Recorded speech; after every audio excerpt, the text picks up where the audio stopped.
হুজুর বদলাইয়া লাভ নাই, জিন্দেগি বদলানো দরকার। আসরের পরে একজন, মাগরিবের পরে একজন, এশার পরে দুইজন। হুজুর তো বদলাইছে 5 জন। আপনি বদলাইছেন নি? আপনি হিটা কর। আরো কতজন হুজুর আনলে আপনি বিড়িখানা ছাড়বেন? আল্লাহ দোহাই আপনি আমারে কোন, আমি এতজন হুজুর গইন্না আনি আপনার কাছে। বলেন চাচা, বলেন না।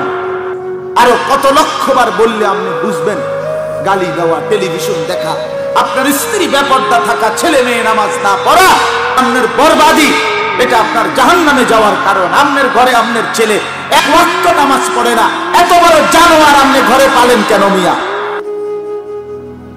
খোদার একটা বছর 365 দিন কোনদিন ফজরের নামাজ পড়ে না। 18 বছরের ছেলেটা, 18 বছরের মেয়েটা এত বড় অসভ্য, জঙ্গলি, হাইওয়ান, অন্ত জানোয়ার আপনার ঘরে কেমনে ঘুমায়? আপনি মুসলমান না? আপনি মরতেন না মিয়া? বিবেক বিবেচনা আছে? দেখি পাগল না, কোনো হুঁশ থাকে না। এটাকে তারসিরা কোনো পাগল যে মাতাল, সে না পেশাব পায়খানার কোনো হদিস নাই, আরে না কোনো শরীর কাপড় পোশাকের কি নাই, কোনো বাস বিচার নাই। তুমি সুস্থ না, তুমি স্বাভাবিক, তুমি মানুষ।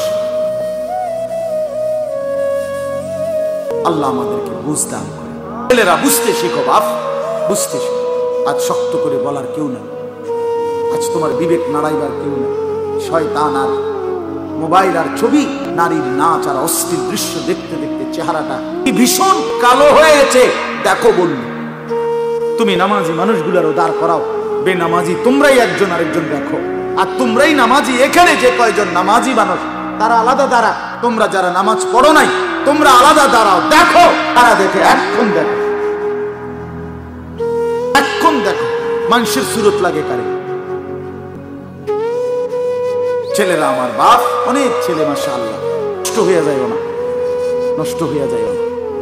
তোমার জন্য আমি থামবো না, আমার জন্য তুমি থামবা না, এটাই সহজ কর। আমার পথে আমি ফিরে যাব, তোমার পথে তুমি ঘরে ফিরে যাবে। কারোর জন্য আটকাবে না, কিন্তু আখেরাতে আমরা সবাই আটকায় যাব। এখানে নয়সই করণ যাবো দোস্ত, মাথা নোয়াই আসতে ছাড়ি দিয়ে গেলাগা, আমি দেখলাম না কি